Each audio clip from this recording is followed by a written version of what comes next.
4 brilliant criminals at the climax of their most magnificent effort. This effort began 6 months ago in Porto Vecchio, where we were all aboard the ship for Africa. And they were my associates in a quest for uranium. An element not one of them knew the first thing about, except that they'd heard you could get dough for it. Big dough. Who? I mean, what do you suppose they are? Businessmen, does it matter? Well, if we're going to be on a small boat with them for weeks and weeks. I only said they might be fellow passengers. Harry, we must beware of those men. They're desperate characters. What makes you say that? Not one of them looked at my legs. Good morning, Mrs. Dannreuther. Good morning, Billy boy. Care to join us in a stroll? Turn up the liver, sweat out the toxins, help nature to help you. Wouldn't dream of it. Really, Billy, you mustn't be so offhand with Mr. Peterson. If I were to treat him with more than common politeness, he'd misunderstand and try to push me around. Mr. Peterson is a bully. Billy, Huh? did you see this? That man in London has been killed. What man? Paul Van Meer, high-ranking official in the Colonial Office, was stabbed to death early this morning by an unknown assailant outside a club in Soho. This is the 3rd crime of violence to occur in that vicinity within the past month. What is it, Billy?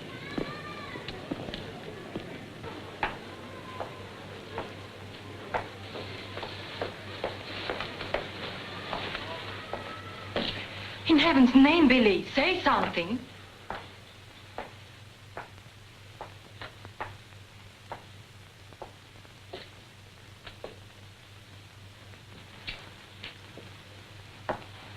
You understand, of course, that Peterson arranged this. It seems there's been a lot of violence around there lately. Well, don't pretend to be a fool. But look, Billy, this happened early Tuesday morning. We'd all left London well before that. What about Jack Ross? What about the galloping major? But I thought he only stayed behind to get that phone call from Mombasa, if it came through. He'll be here this morning. Well? Don't get so excited. Don't jump to unpleasant conclusions. Jump, they might as well have drawn a map. Why was Peterson worried about Van Meer? What made him think he was He dangerous? was afraid Van Meer wouldn't stay bought. Afraid he'd get the wind up after we'd gone. He had visions of him trotting upstairs to his superiors, announcing I have certain information that certain persons have paid certain sums of money Don't talk so loud, Billy. to obtain illegal rights to certain mineral supplies. That Indian, that Raja or whatever he was, that you worked for in the old days, he killed a lot of people, didn't he? Ah, but he had a better style. Besides, he was out for a kingdom, half the size of France. What's the difference between that and millions of dollars? We must think of the future, Billy. This is our big chance. It may be our last. Except for Mr. Peterson, we couldn't even pay last night's hotel bill. Where are you going? Now to a cafe, drink a lot of Pernod, and listen to the band. You won't make a fuss, will you? It doesn't do to make a fuss. You have to think of the main objective. Naturally, it doesn't do to be fussy.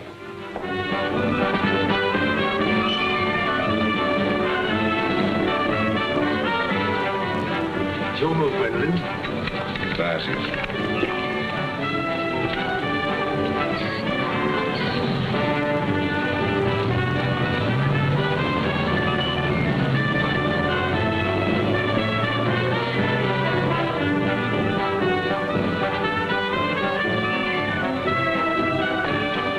Luggage is in there. Bring it up.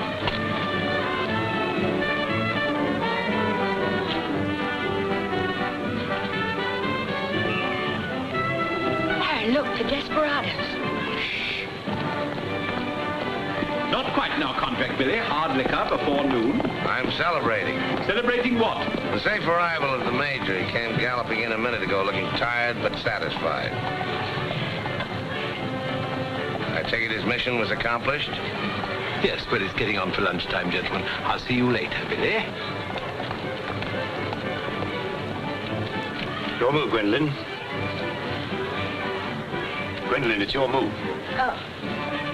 Check. Lost. Are you sailing on the Niagara? Africa bound. So are we. Oh, my name is Chelm. This is my wife. How do you do? My name's Dannreuther. How do you do? Are your friends sailing too? The whole kit and caboodle.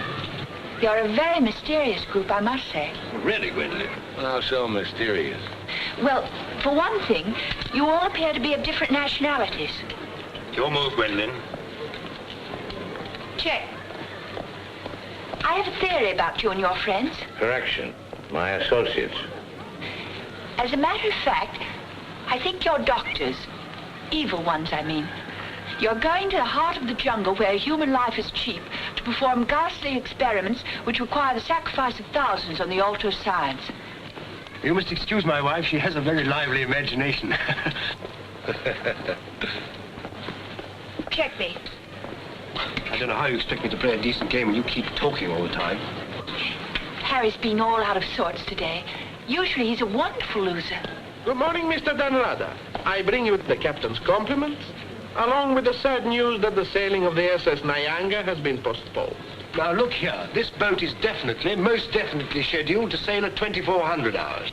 Scheduled, Mr. Chelm, but not, I fear, destined to do so. The fellow gone, or is the captain drunk? Oh, of course the captain is drunk. But the real trouble is with the oil pump. Well, it's not good enough. Simply not good enough. Quite right, sir. But you're putting it too mildly. The present oil pump is no good at all. Well, how much delay does this mean? Oh, to locate, bargain for, purchase, and install a new one will require, I should say, more than a day, less than a fortnight. Utter, hopeless inefficiency. Probably it isn't the oil pump at all. Just making it an excuse to hang about and pick up extra cargo. Guns or opium? I wouldn't be surprised if she turns out to be a smuggler. What a miserable place to be stuck in. Squalid, fifth-rate port. Ever been in Forteventura before? No, I don't know this part of the world at all. Oh, I thought not. Otherwise, you wouldn't be so upset about staying. Magnificent country. Ruins to visit by moonlight, fine stretch of beach. Back there in the hills, one of the few spots left in the world where you can get decent food and drink. It's called the Blue Pavilion. I insist you give me the pleasure of having dinner with us tonight. Well, that's awfully kind of you, but... Us? You and your associates? And my wife and me. The committee? Oh, Mr. Chelm, I want you to meet a friend of mine. This is the galloping major. The committee wants you to toddle round. Okay. Right away. I'll be along. Better toddle. I said I'd be along. They don't like to be kept waiting. I'll lay on a car. We'll meet in front of the hotel at 6. Arrivederci. Dannreuther. An American, I suppose. Anyway, I quite like him. Time. 24 hours in the day, 1,440 minutes for somebody else to get busy on the same idea as ours. We ought to have got the plane and flown out, as I said from the start. You remember I said it, O'Hara? My name is not O'Hara. It is O'Hara. You hear? Mr. O'Hara. Yes, Mr. O'Hara. But you remember I said it? I said we ought to take a plane. Time. What is time? Swiss manufactured, French hoarded, Italians squandered, Americans say it is money, Hindus say it does not exist. You know what I say? I say time is a crook. If we took a plane, we'd be there inside 15 hours. Instead of who knows where. I don't want any more talk about flying. The sky is for the birds. My feet on the ground. Both of them.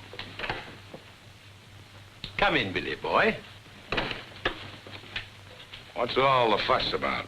No fuss, Billy. We're merely wondering what course to pursue in view of this unfortunate delay. Join the peasants in their revels. Go to church. Write your memoirs. Very funny. I like an associate of mine to have a sense of humor.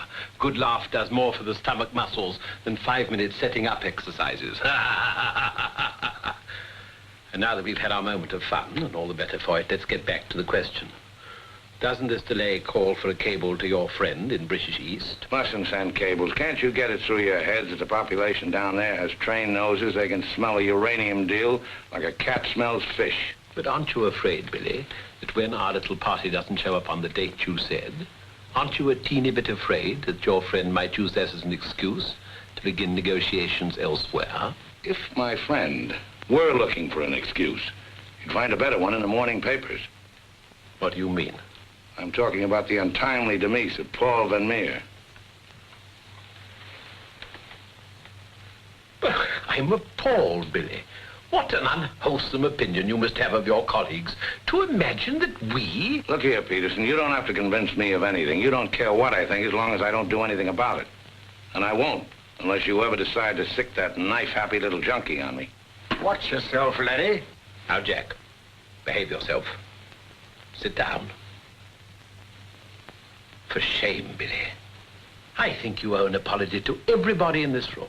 And if you're half the gentleman I know you are, I'm sure you'll make it. As I was saying, Peterson, you've nothing to worry about. My friend won't pull out unless I tell him to. For purely venal reasons, that's the last thing I have in mind. Jack, give Billy a light.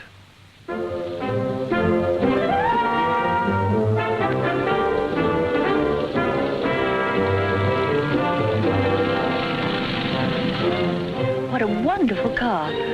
It looks as if it had won the Grand Prix d'Elegance many years ago. Oh, it did. It was built for Oraposo. You know, the bullfighter. He had it made this way so he could stand up and take bows.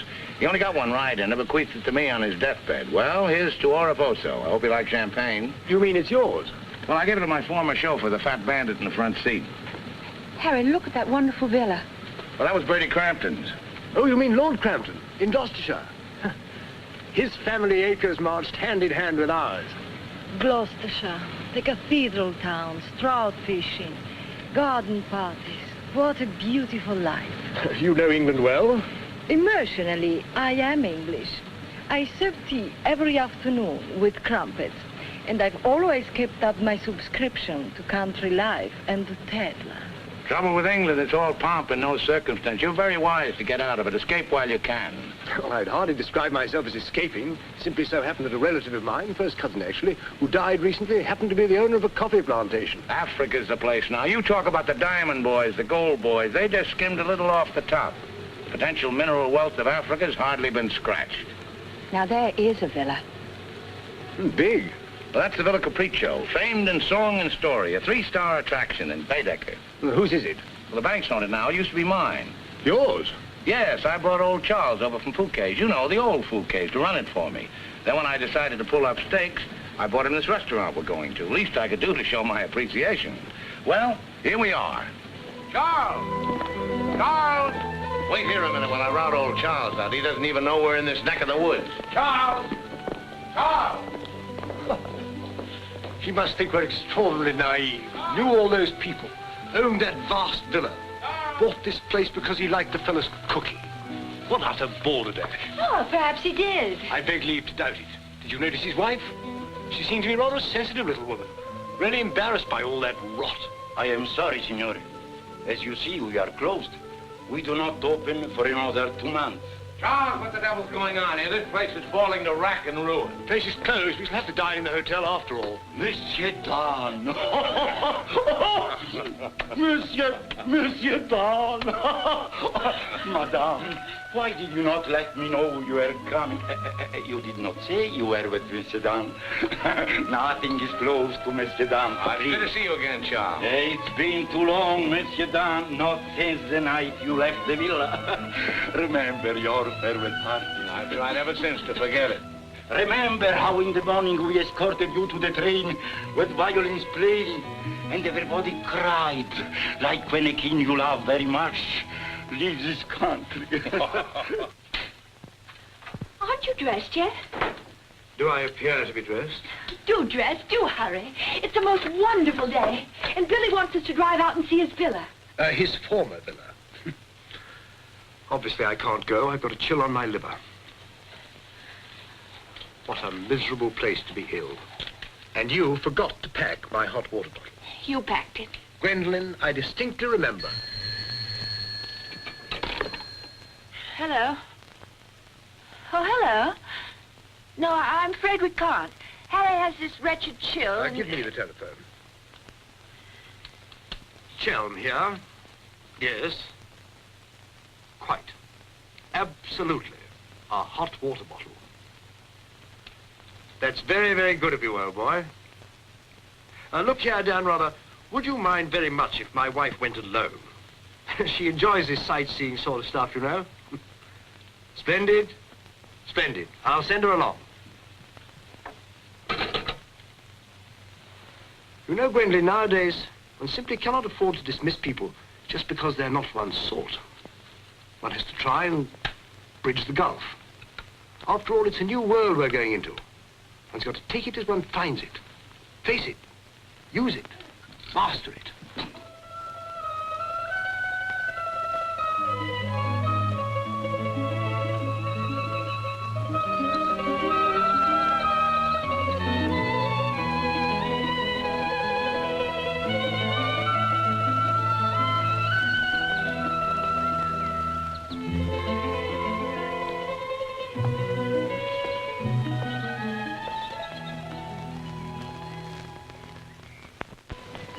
You know, I've seen Americans on the street, in cinema, of course, but I've never talked to one before.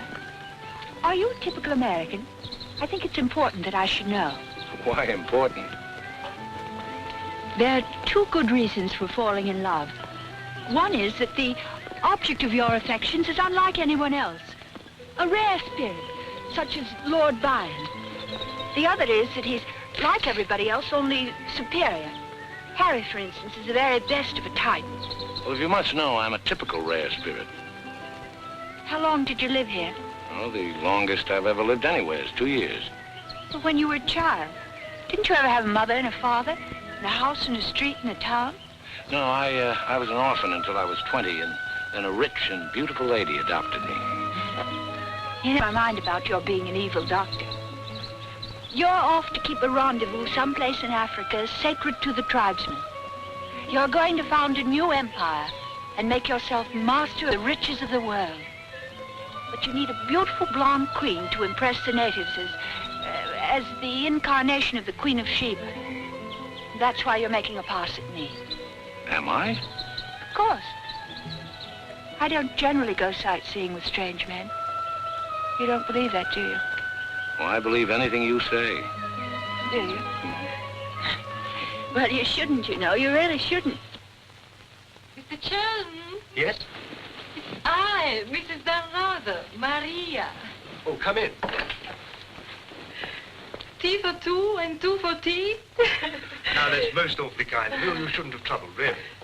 Billy told me you had a chill. Bit of one on the liver. 2 tasks. Milk, of course. Of course. I feel I should like somehow to do him a good turn of some kind. You do? Well, naturally. Oh, I see. Naturally.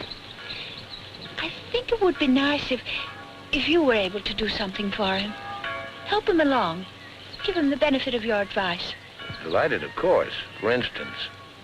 Oh, something with business. He was very pleased with that tip you gave him on the way home last night about the gold shares. I've forgotten what I told him. What was it? I don't remember either. I was listening to your voice. I wasn't listening to what you said. You see, if you were helping him, it would be so much easier for us to be together a lot out there in Africa. Was he any headed for business? Why, he's simply brilliant. I wouldn't have thought it. But of course he is. You don't suppose I'd marry a ninny, do you? If you imagine that Harry's simply going to Africa to plant coffee, you're very much mistaken. In point of fact, coffee is the least of Harry's interests.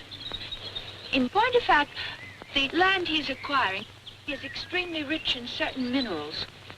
Minerals which are indispensable to the production of atomic energy. Harry's land simply teems with uranium. Wouldn't surprise me to see him become the uranium king. So you see, my husband isn't such a ninny as you may have imagined. It might very well be worth your while to go in with him. The potential mineral wealth of Africa has hardly been scratched. I was telling you last night. Well, of course. It's a well-known fact.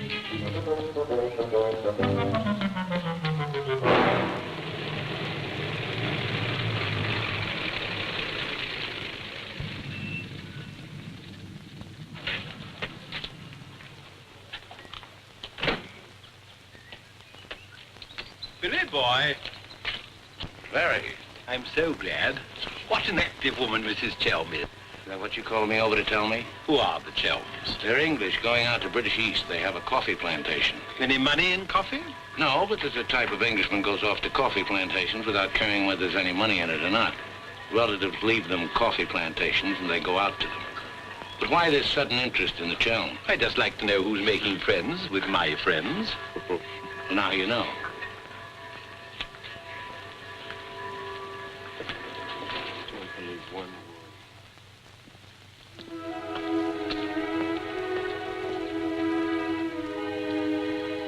You know, if I ever leave you, it will be for someone of the type of Harry Chelm.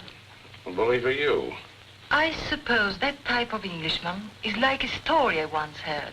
An English gardener in England was showing some Americans one of those wonderful English lawns. And of course, they wanted to know how to make a lawn like that. And this English gardener said... He said all you have to do is get some good grass and roll it every day for 600 years. I heard that story before you were born. Englishmen tell it when they're feeling down in the mouth. Just don't understand the Chelm type. You're not even listening. You never do. Someday I'll say goodbye and you won't hear that either. One day I shall really meet my type and run off with him. And you'll be simply amazed. That's possible. George Moore said, I learned it by heart years ago. He said that each great passion is the fruit of many fruitless years. George Moore was a very distinguished English writer, you know. Except that he was Irish. Cheer up, sugar. If I make $1 million on this deal, I'll buy you an old English lawn, one we can roll up and take with us.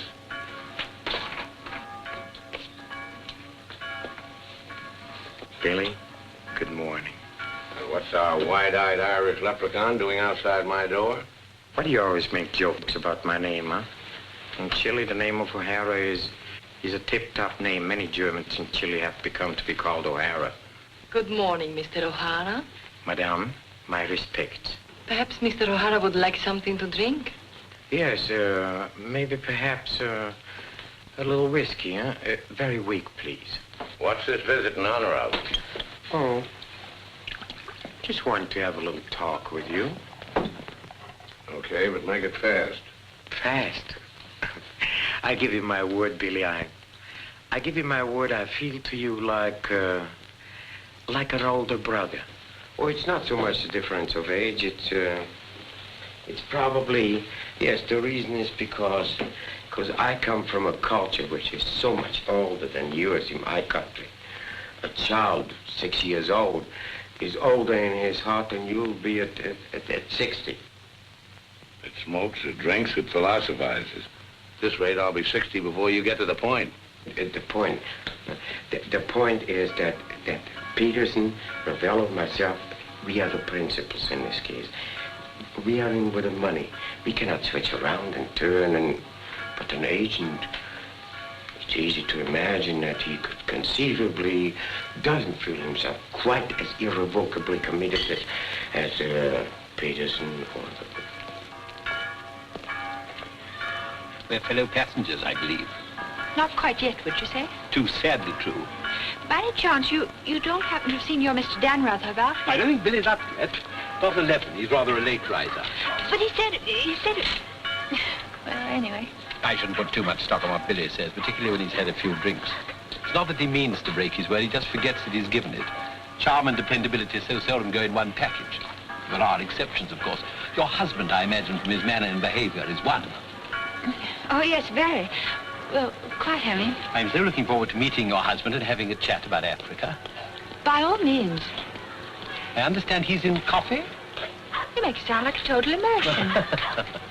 Part of Africa we're going to is due for some pretty important changes. In my opinion, things will be booming out there before you can say Jack Robinson. I do hope there won't be too many changes. It's completely unspoiled, I hear, with some of the loveliest scenery in the world. I can't imagine anything more lovely in the way of scenery than to have a few acres of gold and diamonds cropping up on a piece of land I bought for a song. Heaven forbid. Next thing there'd be big, ugly holes everywhere and great, horrid machines instead of lovely scenery.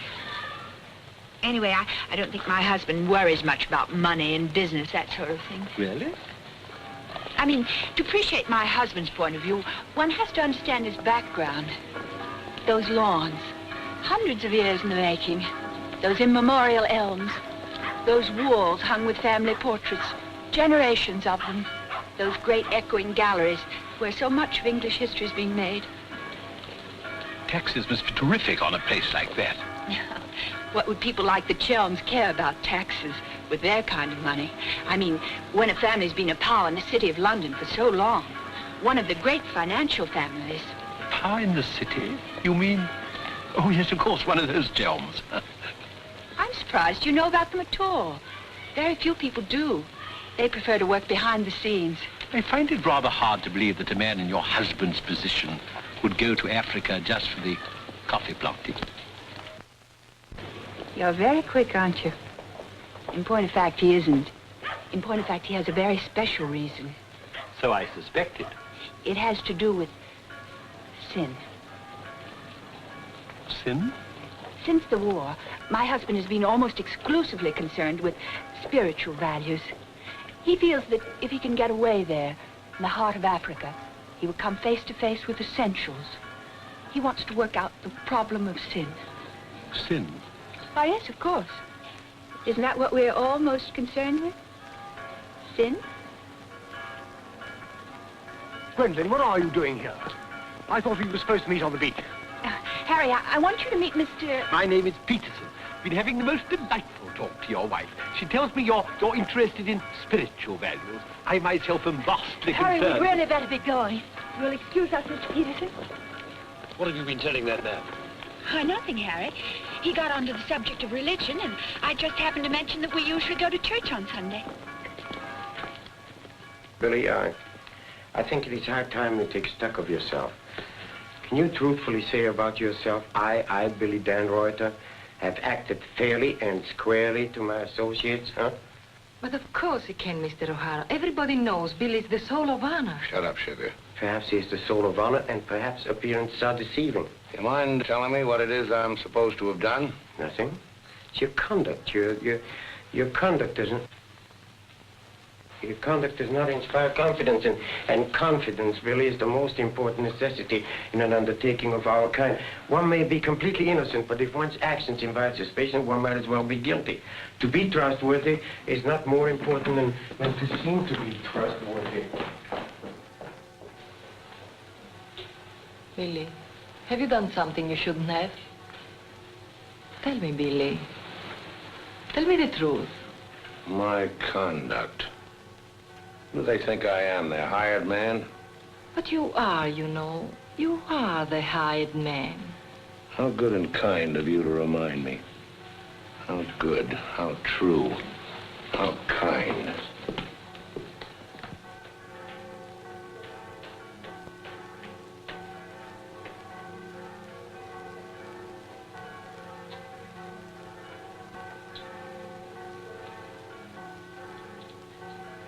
Oh, I say, Dannreuther, good to see you. How about a drink? Well, Oh, come on, my dear fellow, let me buy you a drink. Oh, Gwendolen, don't forget to send one to Aunt Beatrice. Can't understand it. Gwendolen distinctly said she'd join me on the beach. Then I come back and find her sitting there in that cafe. Extraordinary creatures, women. Well, let's drink to them. Piano. Scotch. Come on, you tiny little wreck, have a drink. We're drinking to women. Take the drink, but won't join you in the toast. Glass of Irish. Women. Hitler had the right idea. Keep them in their place. Kleine Kinderkirchen, babies in the kitchen. Say what you want to about Hitler, he had his points. Come. Look here. This generation's had its chance. Hitler, Mussolini, those are the men. Now is the age of the barbarians. The world's going up in smoke. I say, let it come, get it over with. Well, if you don't mind, I'd like another year or so of worry. Worry? Just 1 minute, laddies. I've just 2 or 3 words to say to you, laddies, and that's don't worry. Don't ever worry. I'm in a position to know secret information. The Rosicrucians, the Great White Brotherhood, the high secret orders. But you've no faith. You must have faith. Faith and power, secret power. Men who guard the trust from the deepest insides of the whatchamacallit. Mystic rulers, all one club, chained together by one purpose, one idea. Mankind's champions. Follow me, Billy? Oh, why, of course. This generation's had its chance. Hitler, Mussolini. I can't stand here and permit you... Are you interrupting me? Relax, Jack. Have another drink. I simply want to state that things don't happen to be what certain people imagine. An officer may find himself strapped for money, and he may undertake certain things which in other circumstances, no, absolutely no. Absolutely. I mean, absolutely no. In the old days, I should have simply told people of your ilk to buy their own drinks. Poor old Jack. I'll teach you. I'll teach you to insult an ex-officer of the Indian Army. Well, are you yellow? The bar. You're Major Ross? Right. Ross here. Right. Right again. Come along, the committee. Saved by the bell. I've never heard such rot in my life. Sin. Oh, sin. All I could do was to keep a straight face. No, I'm certain of it now. These are two very clever and dangerous antagonists. Sit here and help me close. But how could they possibly know what we're up to? Great interests like the Chelms have ways and means. Yes, and I'm convinced they're out to get us even before we get started. We must get ahead of them. Time has entered the picture in a new way. Never forget the time factor, gentlemen. It always enters the picture in the end. I'm sending a cable to London. I want full information on those Chelm interests. British Africa, too. Check up on his interest there. Every time the plane lands, I'll try and reach you by telephone. Keep me informed of the latest development. Dannreuther, that lying, swinish, rum-swilling double-crosser. What pleasure it would give. No, you can't at the moment. We need him. Right now, we need that swinish, lying double. Did I hear my name? Rub-a-dub-dub. 3 men in a tub. Tub? Oh. Been a change of plan, Billy boy. You and I leaving for Africa. How's that? You and I are flying to Africa by the next plane. Oh, what's happened, Peterson? Must be something important to get you on a plane. Perfectly simple, Billy boy. The trouble with the oil pump and the general uncertainty about when the Nyanga will sail forces me to sacrifice my personal comfort. I prefer to fly rather than run the risk of arriving too late. Well, there's also such a thing as arriving too early. What do you mean by that? Well, the land doesn't come up for auction for a couple of weeks. My friend can't make his move until then. If we sit around British East all that time, somebody's going to start wondering who we are and ask questions. Is that your real opinion, Billy, or are you just looking forward to a long sea voyage with the attractive Mrs. Chelm as your companion? Or perhaps you have even other reasons. Such as? That's for you to know and for us to find out. You'd better get your packing done.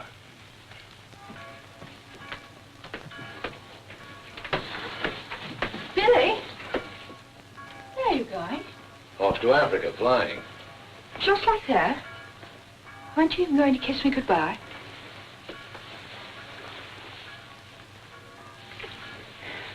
I wish. Don't say it. What? That you wish we'd never met. You'll be coming on the boat, and in Africa we'll get together and... I think I hate you. Letting those revolting men order you about. Don't deny it, I've watched them. They treat you like a servant. They say, hop it, and off you hop. I know what it is. They have a hold on you. Some black secret that could ruin you. What makes you think that? No, it happens all the time. My old Spanish nurse told me that half the people in the world would be ruined at once if everyone told what they knew. But couldn't you have them done away with? I mean, you must know plenty of people who could bump them off. It probably cost a good deal, but it'd be worth it, certainly. Well, it's not impossible, except that afterwards I wouldn't have any money. This way I stand to make a lot. Millions? Maybe. Then perhaps your connection with those men isn't quite so undignified as I thought. Those millions, would they be pounds or dollars? Well, either way suits me. No, that's very careless of you. The state of the pound is so uncertain. You must think in terms of hard currency. Maybe I should hire you to handle my affairs. You could do worse. I'm awfully intelligent, really. Come along, Billy boy. The car's waiting.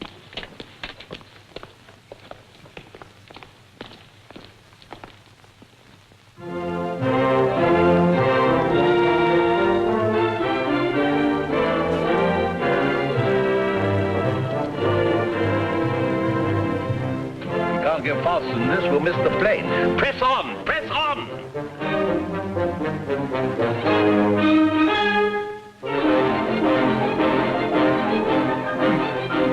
High posting.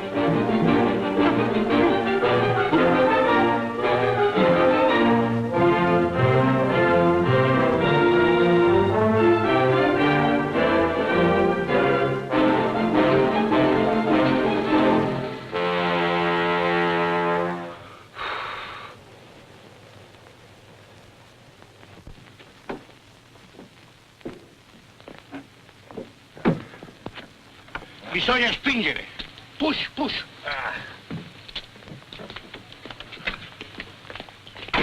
Come on. 1, 2, 3.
Beautiful car. You did that on purpose. What? You planned it that way. I know what you're up to. I know everything. I know about the uranium on the Chelms land, the Chelm interests in the City of London. The what? You heard me, the Chelm interests. I take it your information comes from a reliable source. It does, from Mrs. Chelm herself, in fact. Ah, magnificent. Simply magnificent. You must pay me back for the loss of my beautiful car. If you weren't a benighted jackass, if you could see as far as you could spit, you'd know there's no such thing as a Chelm interest. You'll have to do better than that, Mr. Dannreuther. Very much better than that. Don't believe me. Check with London.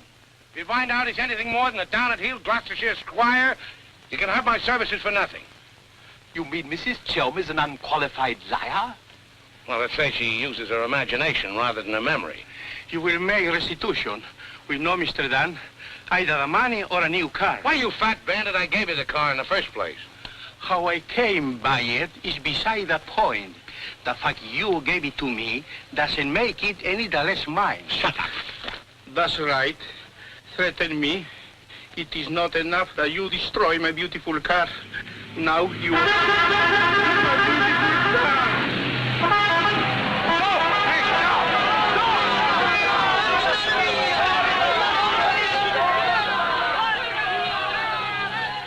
More than anything, I want Billy to make a grand success out there. Oh, as you care so much about money, I should have thought you would have left Billy for some rich man. I shouldn't think Billy would mind, really. I mean, neither of you are in love or anything. You are a strange girl. Of course I love Billy. Actually, I adore him. And Billy loves me very, but very much. That's why I trust him with his little unimportant amours. And what does he say about yours? But, darling, all husbands like their wife to seem attractive to other men. Be sure you explain that to Harry. I'm going back to the hotel.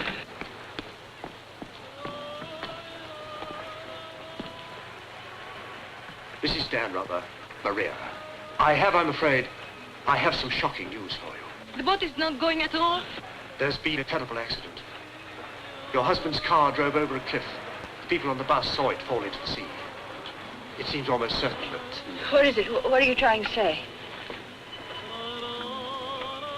He's saying that Billy is dead. It's become necessary to redistribute the stock in our company. Stock. What good is the stock now? We can't deal with Dannreuther's friends. Not without Dannreuther. All the effort, the money, everything went over the cliff with that car. Ravello, you forget the English are very sentimental people. I tell you, there is nothing that Billy's friend will not do for his widow, and in black, she's a very touching figure. Poor Maria, you really have had a wretched time of it. You are very understanding. If only there was something I could do. Just now, if you could bring me an aspirin. I have a headache. Don't move. Just you wait there. I'll be back in a moment. Mussolini, Hitler, and now Peterson. A great man, a great loss. I'm going upstairs and reading my Bible. Why all the clothes? Maria has a headache. What's the matter with you? Go away. My dear girl, I'm as sorry about Dannreuther as you are. But after all, it isn't as if he was one of our oldest friends. I was in love with him. He was a very pleasant acquaintance. What did you say? I was in love with him. Really, darling, have you no control over your romantic fantasies? I loved it. Can't you hear me? I love you, I love you. Oh, rot. You're just dramatizing again. By George, you were right, after all. I did pet it. Oh, what shall I do? I feel so I was drowning. He's dead. He's dead, and I'm left in a fool like you. I tell you what to do. Have a bit of shut-eye. You'll wake up in an hour feeling your old self again. And there'll be no more silly stories about falling for a middle-aged roustabout. So? Oh, please go away. I'll just take these to Maria.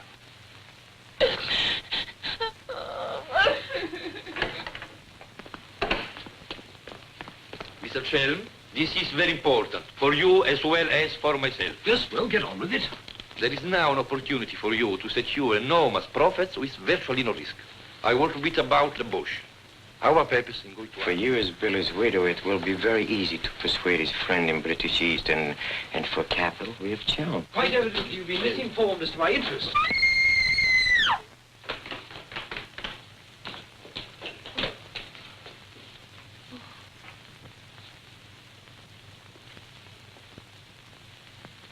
What's the matter with all of you? Somebody dead? Car, it went over a cliff. We thought you'd both been killed. Dannreuther, I'm delighted to see you're alive, but your wife is in a fainting condition. You mean you're not dead at all? Obviously, I'm not dead. I knew you weren't dead. I knew it. I counted 13 backwards 13 times. My old Spanish nurse said if you did that, a miracle would happen. And you see, it has. Ladies and gentlemen, I bring you the glad tidings. The captain is sober and the SS Nyanga will sail at midnight.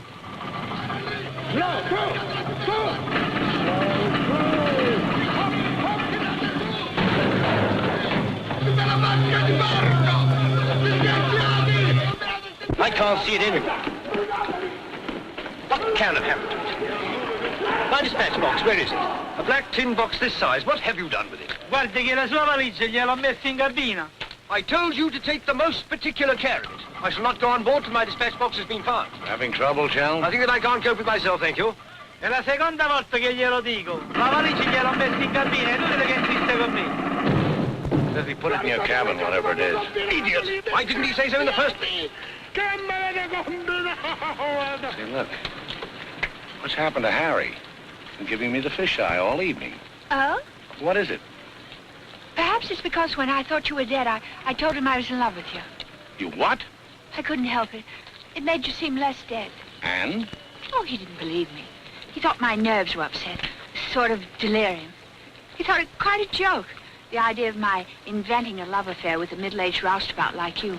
That's what he called you. Well, now that I'm back in the flesh, you'll begin wondering about that delirium of yours.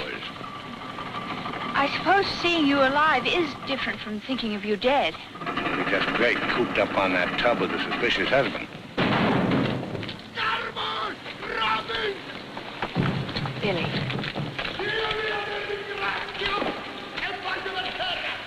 Let's not go. What do you mean? I'm asking you to run away with me. Now. What about the millions in hard currency? What's happened to you? I thought you were my shrewd little manager. I've changed my point of view. I thought we'd get to Africa and you'd make your fortune and everything be wonderful, but now I think it's all too risky. Too many things can happen. I want us to cut and run for it right now. You really mean that? With all my heart. Oh, no, that's impossible. Why? Well, for one thing, Mrs. Dannreuther might not go for the idea. She's not quite quite as sophisticated as you are. Please, Billy, listen to me. I've thought it all out. We'll take the bus and catch an express for somewhere. The shot's not on the table. You're not in love the way I am.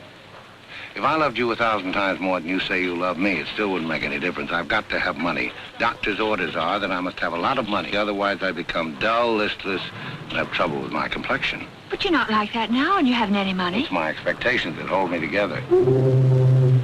You really mean that, don't you, darling? Sure, I mean it. And your main reason for wanting lots of money is so that you'll be ever so attractive and I'll love you more and more. That's right, baby. I'll help you, Billy. I can, too. I'm something of a witch. My old Spanish nurse said I could have been a professional. Don't look now, but they're raising the gangway.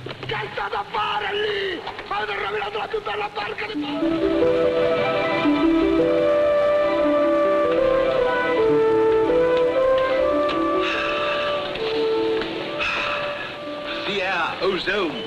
What a pity we can't bottle it, gentlemen. What a fortune we'd make. Neptune's mixture. Now breathe deeply. Remember, every breath is a guinea in the bank of health.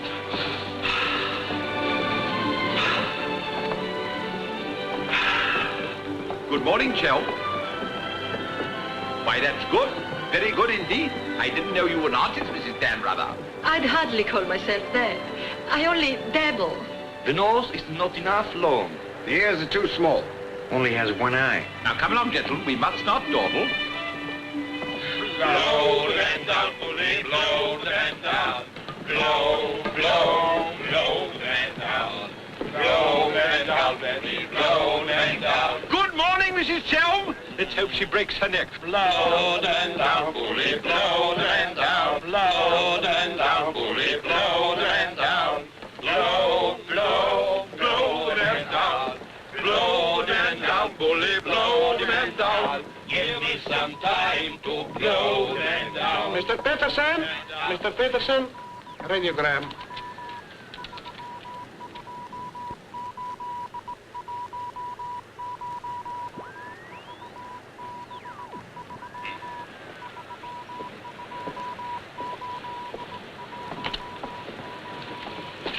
No Chelms Estate, Gloucestershire, stop. No Lender Gentry, Chelms. What do you make of that? He's not a Gloucestershire squire. Like Billy said. Just as I was beginning to take Billy at his face value. But if he's not what Billy said, then what is he? We are at sea again, gentlemen, in more ways than one. Mystery, more mystery. Billy is a liar. Heaven only knows what Chelm is. CID, maybe. You borrowed my thought. What to do? What to do? The time has come for direct action. You remember last night when we came on board? The fuss he was making about his dispatch box?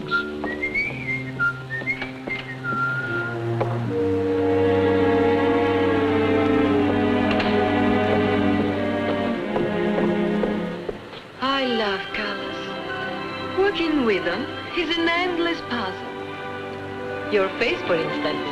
10 minutes ago, it was all brown and pink. Now the light is changed and is chalky white. What? Tinged with green. Green? It must be getting rough. Just a little. Don't break the pose. I don't feel very well. I think I'll go below and take a pill.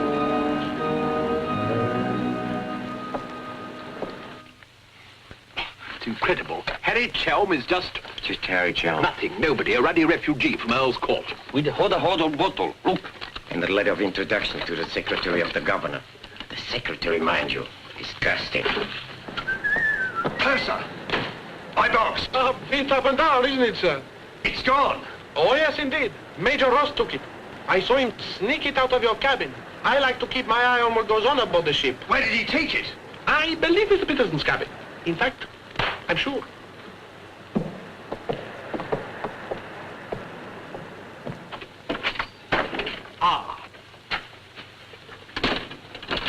And now may I ask what explanation you have to offer? He forgot his hot water bottle.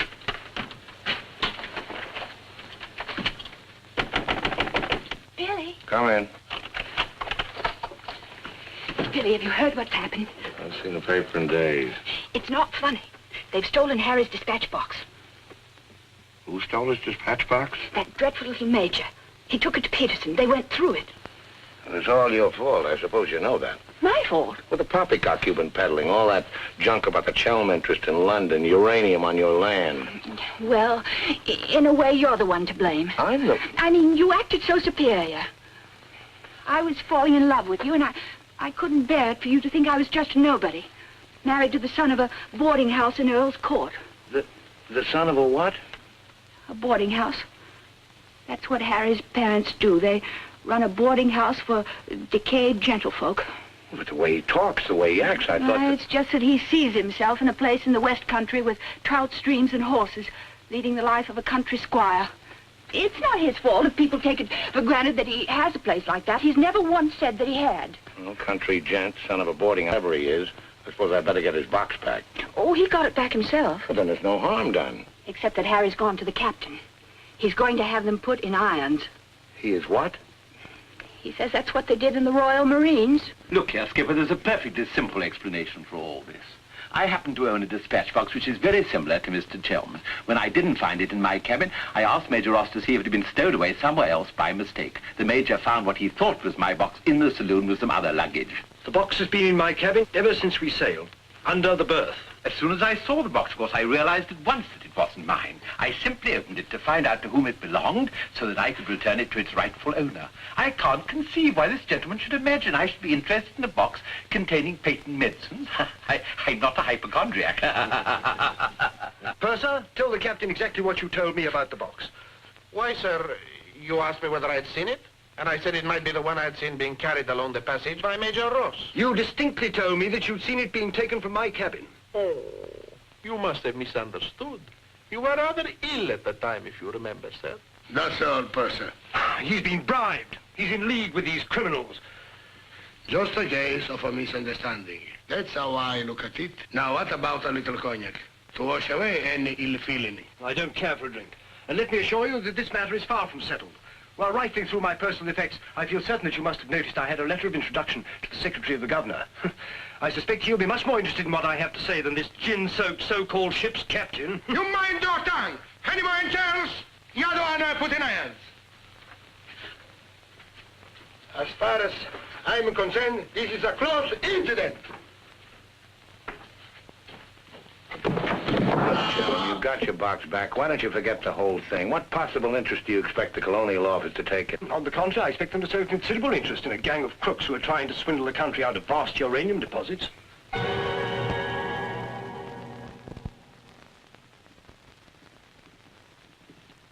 Just one moment, sir.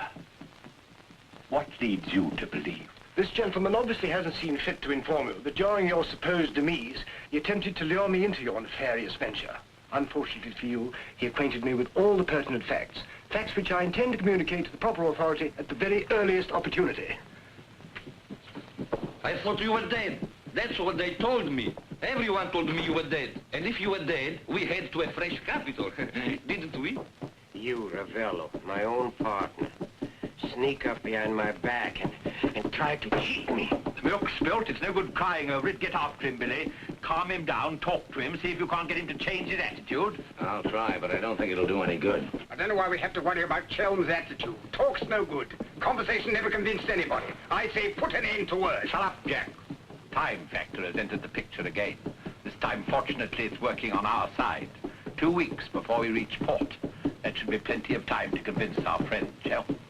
I beg you, please end all this trouble. If things go on, either you will be done away with before we ever get to Africa, or you will leave and denounce Peterson to the authorities, and that will be the ruin of all my plans and hopes. In the long run, you'll do much better to get clear of these people. They're thoroughly undesirable. The long run. I'm tired of the long run. I am not even thinking about them, or about myself. It's only you that concerns me, Harry. No need to worry about me. Ever since I met you, you fill my thinking. You are becoming an obsession. Don't you understand, Harry? I am deeply in love. Maria. My dear.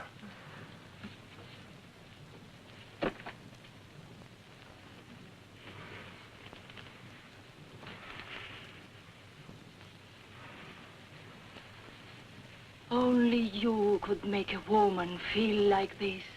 All I want is to be in your arms, now and always. You forget I'm going to be done away with. Oh, no, no. It will be easy to arrange. What you must do is this. You will write me a letter. A love letter. You will tell me that you cannot denounce Peterson, because then I will suffer too. Because you love me so much, you cannot bear to hurt me. Such a letter they will believe if I show it to them. My dear girl, you must see that this is quite out of the question. I don't propose to make compromises. Not compromises, Harry, darling. But you can see, if you cause trouble, the whole of our plans, my plans, you would not want to make the innocent suffer. It would be much better if you don't interfere, Maria. I must handle this as I see fit. Then you intend to go ahead with this business, tell stories and ruin everything?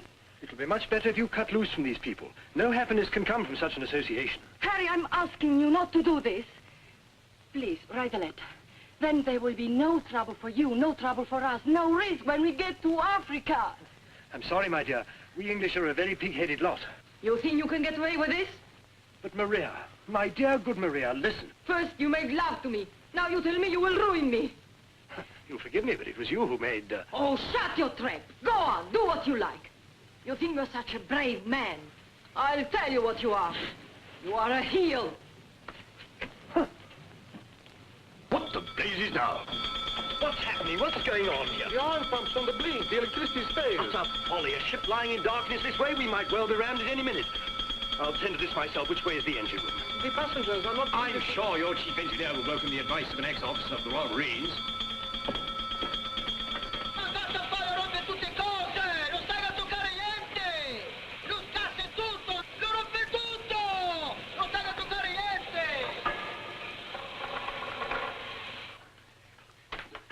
Look here, you fool. Are we simply abandoned to our fate? I insist on something being done. For instance? Well, give out the lifebelts. Organize the boat drill.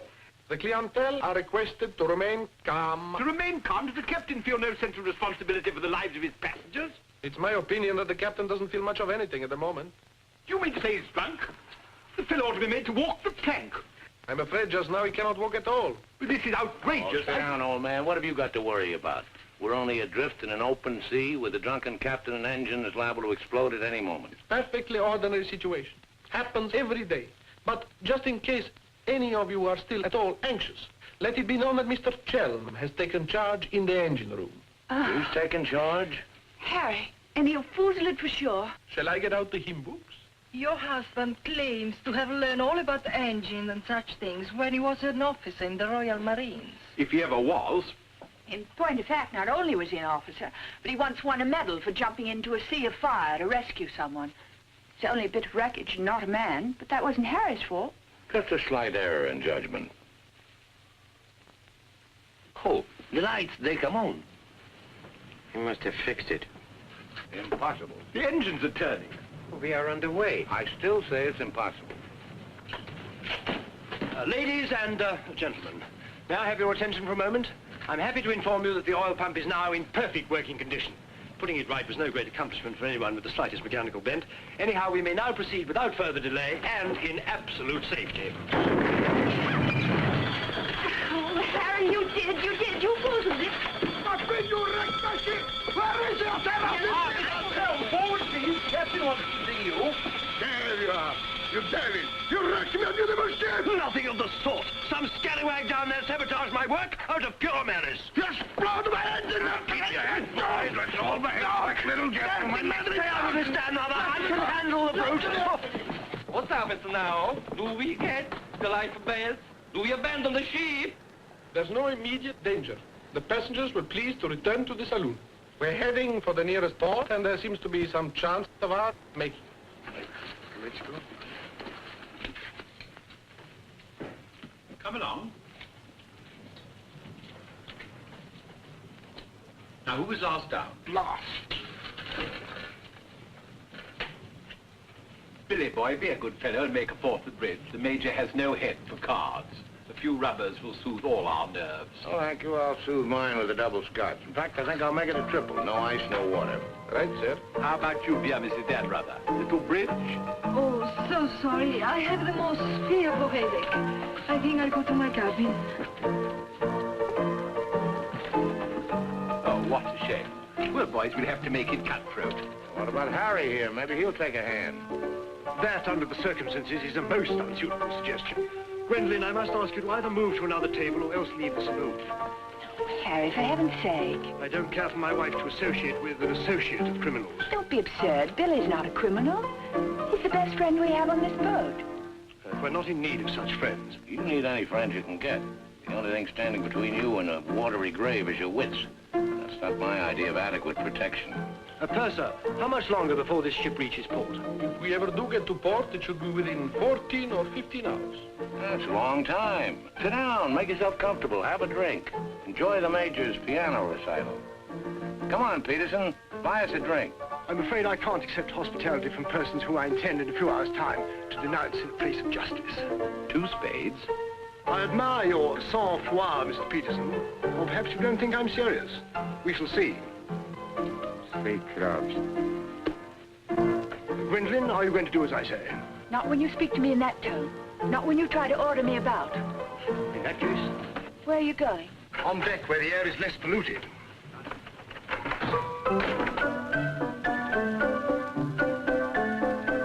Sir, 4 tonics? I think you'd better go after Harry. Why should I? If he's going to be so childish and unreasonable. Take my advice, go to him, stay with him.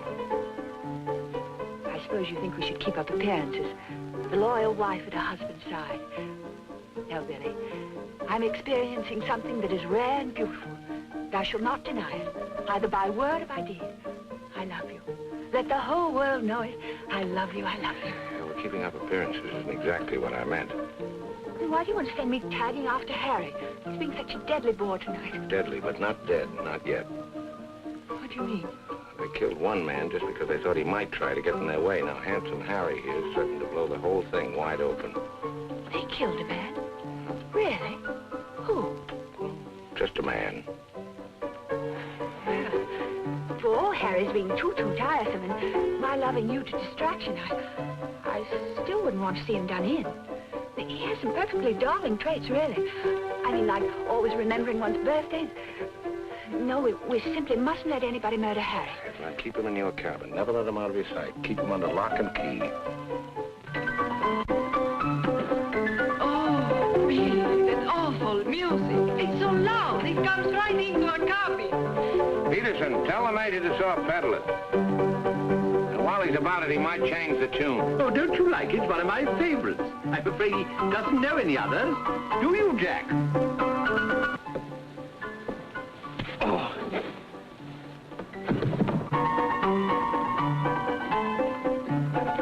Major!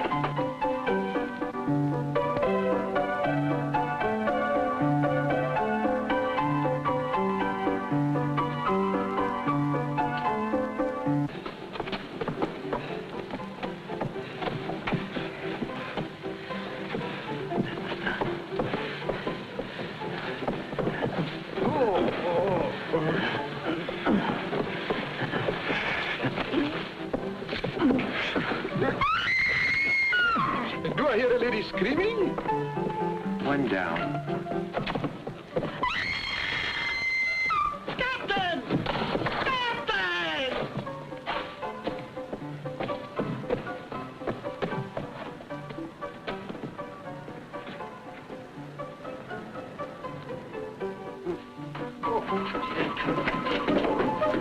What happened? Oh, Billy, all that screaming. I thought someone had been killed. Someone nearly was. Indeed, they were. Look at the Major. Better get a new act, Peterson. The curtain's going down on this one. Every time I turn my back, someone makes trouble. The passengers break the engine, they beat each other to pieces, they throw each other overboard. That man attacked me. Are you? You again! If I struck him, it was in self-defense. He came sneaking up behind me and tried to run me through with his sword. Is that true? Well, It's no use, Billy. My trying to protect Harry any further. I may as well tell the whole truth. Captain, it grieves me to confess this, but in point of fact, my husband has an illness of the mind. The medical word for it is paranoia. On occasion, he displays homicidal tendencies. The psychiatrists say it's because he believes people are plotting against him. And so he strikes back and tries to kill them. Gwendolen, for heaven's sake, woman, what's the meaning of this treachery? Believe it or not, Harry, I'm doing it for your own good. He knows. He saved my life. He'll tell the truth. I wouldn't contradict the lady. You wrecked my ship! You tried to kill the passengers! But I'm not saying That's why you're against me. Let me go. I'll kill a lot of you. I warn you, Captain.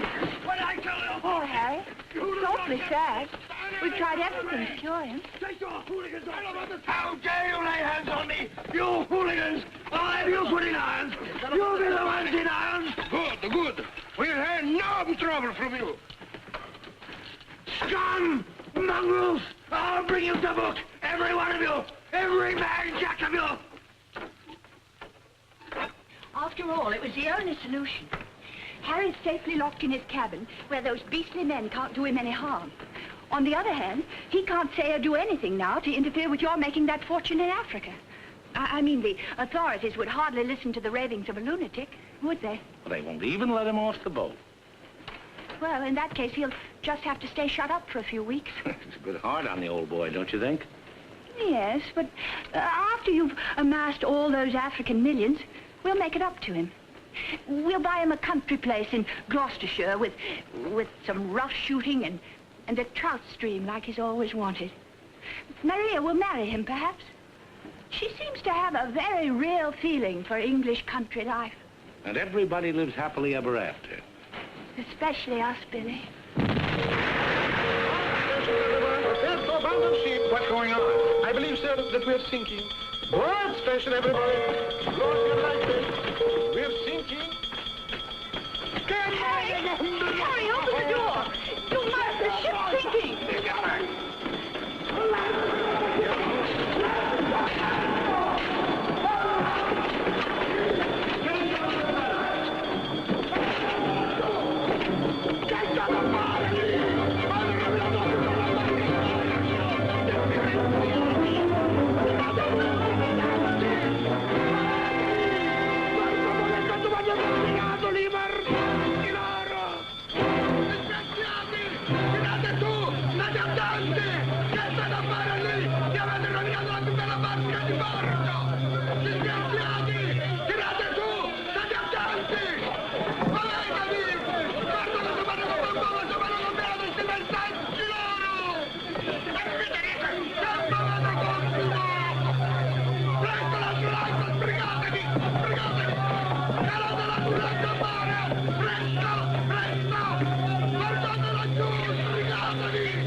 Across him up there. He's a strong swimmer, isn't he? I don't say we will, but it's possible. Anything's possible.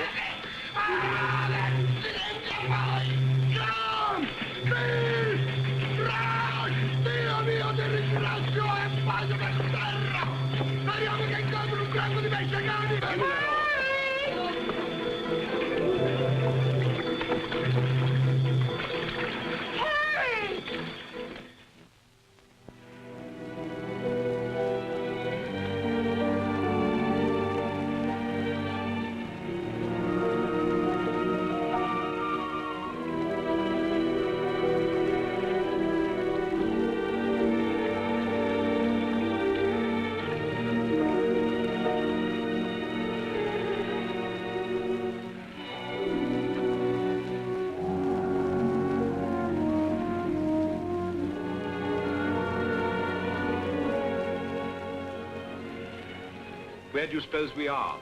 Africa. What part of Africa? Yes, that's important. What part? Not a bad place to land. No customs, no forms to fill out. Tell us at once where we are. It's important I know. You mean to say there are parts of the Dark Continent where you won't be received like the prodigal son? Alio. What's that? Alio.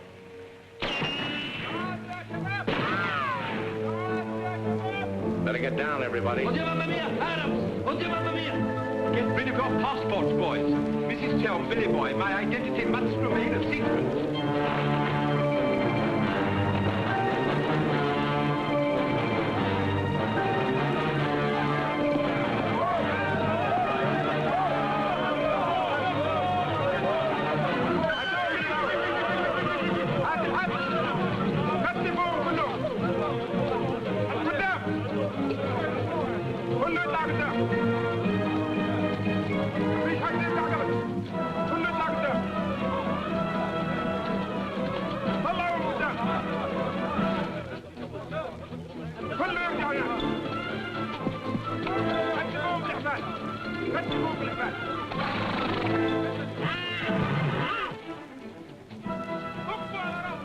What's that? It was a company that sold arms to the Arab legions. Wait a minute, that rings a bell. Some of the equipment we sold them was defective. Been too long under the water in the Gulf of Leyte. The Arabs claim they lost the war because of rusty guns and dud ammunition. For heaven's sake, be quiet. If you go on like that, I'll see you drawn and quartered.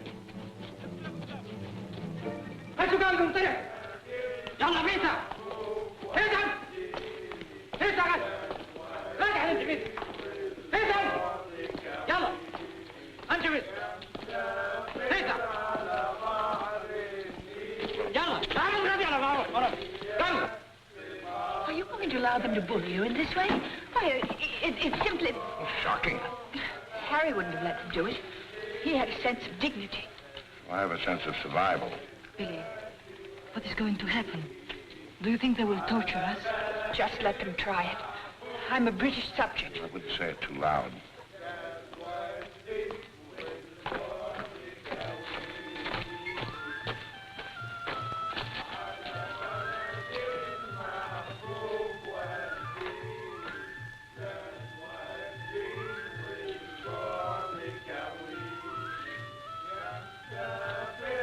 We shipwreck.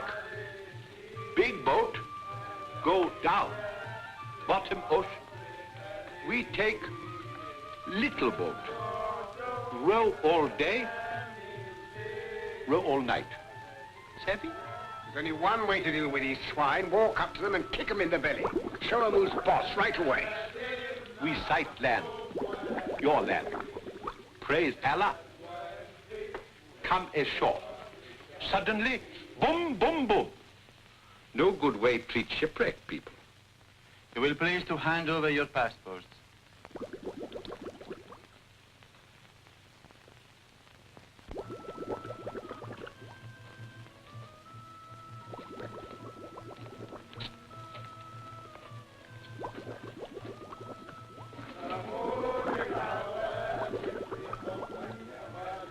There seem to be 4 missing. Will those who have not handed over their passports hold up their hands?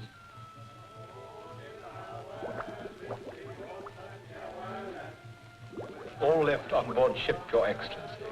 A terrifying experience. An incompetent crew, a burning ship, put overboard in a small boat at dead of night.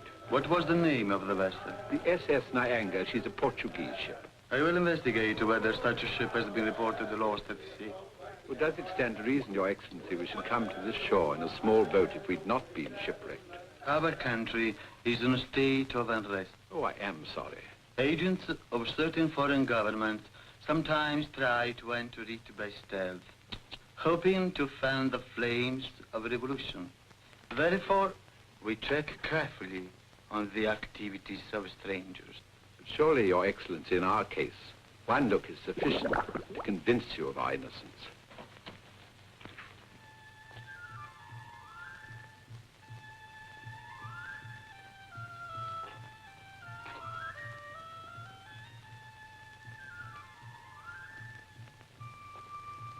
No. One look is not enough.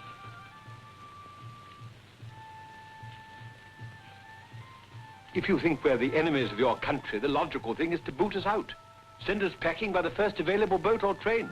We shan't object. We've got important business elsewhere. Where is elsewhere? Central Africa. And what sort of business? Vacuum cleaners, sewing machines. Ah, yes. Businessman. All going to Central Africa to sell vacuum cleaners. Hat to hat, I suppose. And you, sir, I take it, are the head salesman, the ringleader of this group. Oh, no group. We met for the first time on board ship. Complete strangers to one another. Liar! The others all look at you each time I ask a question. I am a keen observer. You four are together. Oh, no, my fat-gutted friend. I'm not as illiterate, simple-minded native you're fool enough to take me for. I am a great man, a serious man. I spit on you, too. I spit on you and all your life. Off to the wrong start, Peterson. There's only one way to deal with these swine! Swine! Swine! You'd better be careful. My husband, my late husband, who was drowned in the Niagara disaster, happened to be one of the most important figures in the British government, Sir Harry Chelms. In point of fact, we had letters from the Prime Minister and the Queen telling everybody to be particularly courteous to us and our friends. So you see, if any harm befalls us at your hands, it will become a major international incident. Would you instruct that one that in my country a female slave may move, but her words are not heard? Harry. If only you were here. And now, sir, you will stop abusing my intelligence and tell me who you really are and what is your actual purpose in being here. I'm a sick man. I've got a bad heart. I mustn't talk anymore. You refuse to answer. Well, that is interesting. It makes of it a contest in a game at which we excel. We of this country have had 4,000 years' experience in asking questions and getting answers. Who are you? Why are you here? Don't hit me again. My heart. I have an attack.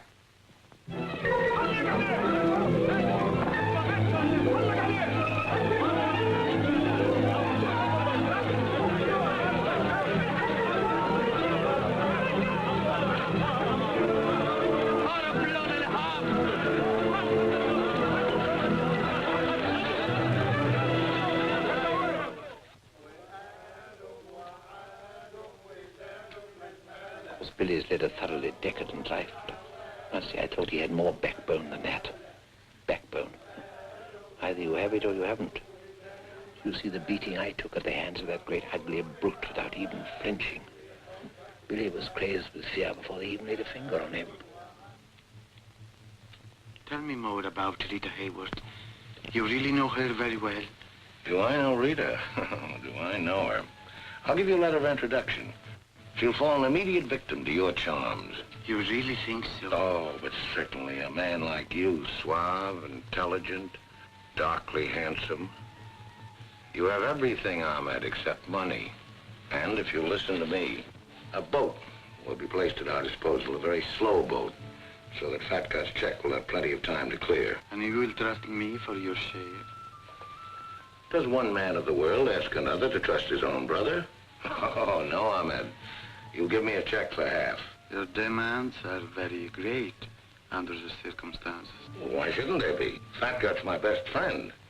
I will not betray him cheaply. You are certain that you are the friend of the peerless Rita? Come, Ahmed. Fine, back to business. Very well. 50-50. Oh, by the way, Fat Gut's nature is noble like ours. He might try to bargain. I do not bargain with a puffball like that. It's beneath my dignity. It'll be dawn soon. The correct hour for a firing squad. But if we have him shot, what about the money? Well, I was just thinking that if he heard a volley at the psychological moment, he might not be so inclined to haggle. I believe you must have Arab blood. Westerners are not usually so subtle. يلا يا علي نمسك الراجل السخيف. يلا بينا. يلا. Look, Halamite. Look, Halamite. Where are you taking me? I won't go. I demand to see a doctor. Would you say that in Paris, among smart people, the Rolls-Royce or the Cadillac is considered more chic? Well, that's no problem at all. A man in your position should have both. Ah,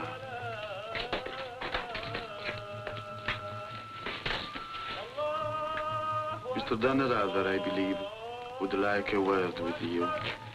Billy. Sit down, Peterson.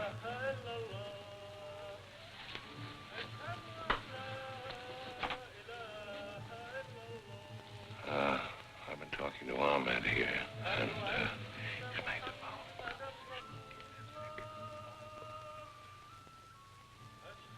It's blackmail. I can't pay.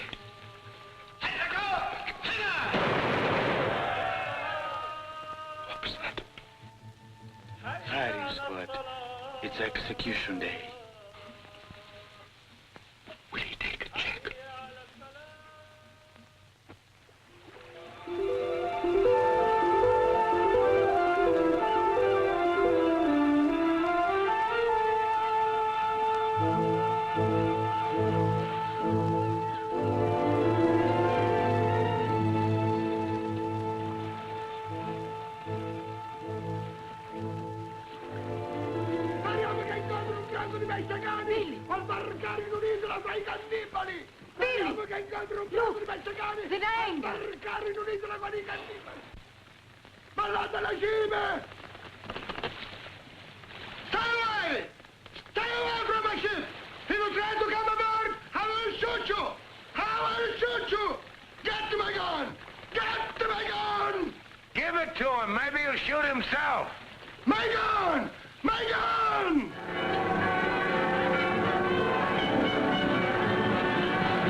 I'd like to ask you a few questions, if I may. Oh, I'm sorry, not now.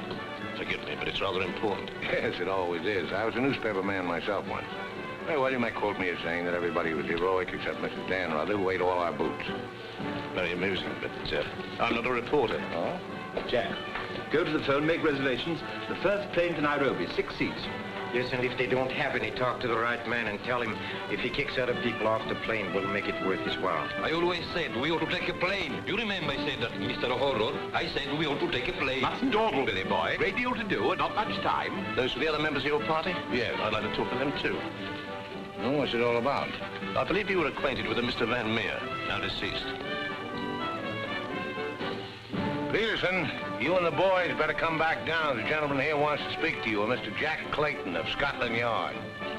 You take your wine here or upstairs, Mr. Dunn? No, we'll have it here. Care to join us in a drink, Clayton? No, thanks. It's a bit early in the day for me.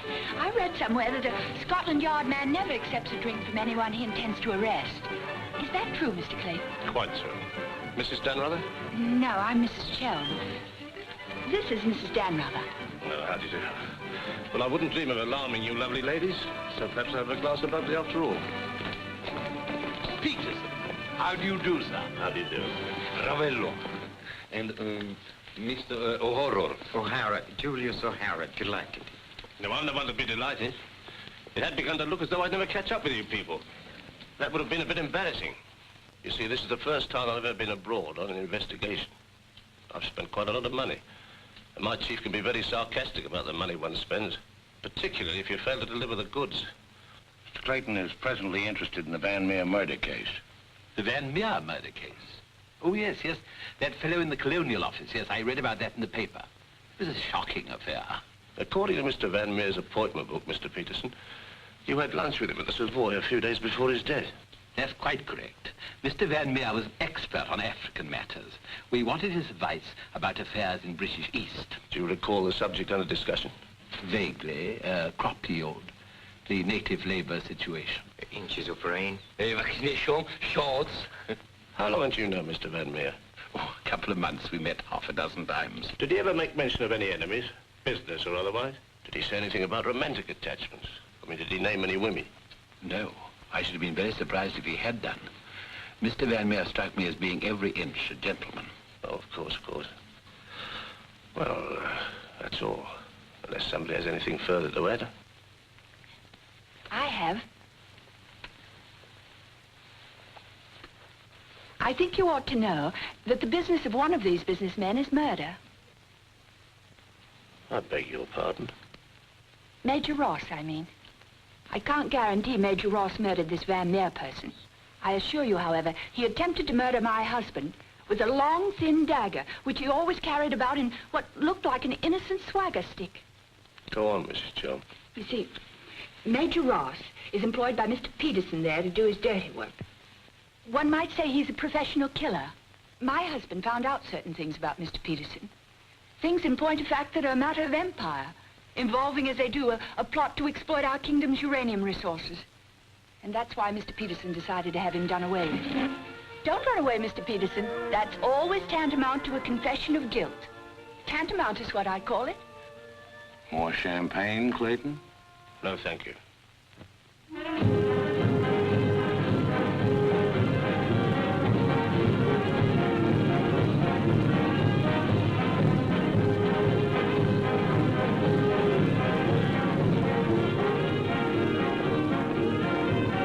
As I said before, very smart fellows indeed. Should you ever think of me in Earl's Court, that's where I'll be, helping Harry's parents with the lodgers. Should you ever think of me, try not to let it be too harshly. You kiss her too, Lily, and tell her she's forgiven. Sure, sure. Goodbye, then. Bye.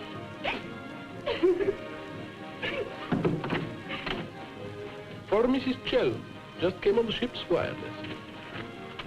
Oh, by the way, Mr. Dannreuther, do you know that your associates are all in the Hoosgow? Oh, not that I'm a bit surprised. I put them down as thoroughly bad characters, right off the bat. But then there are so many bad characters nowadays. Take mine, for instance. Harry!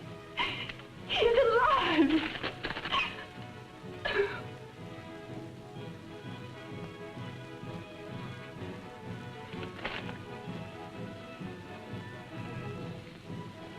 Oh.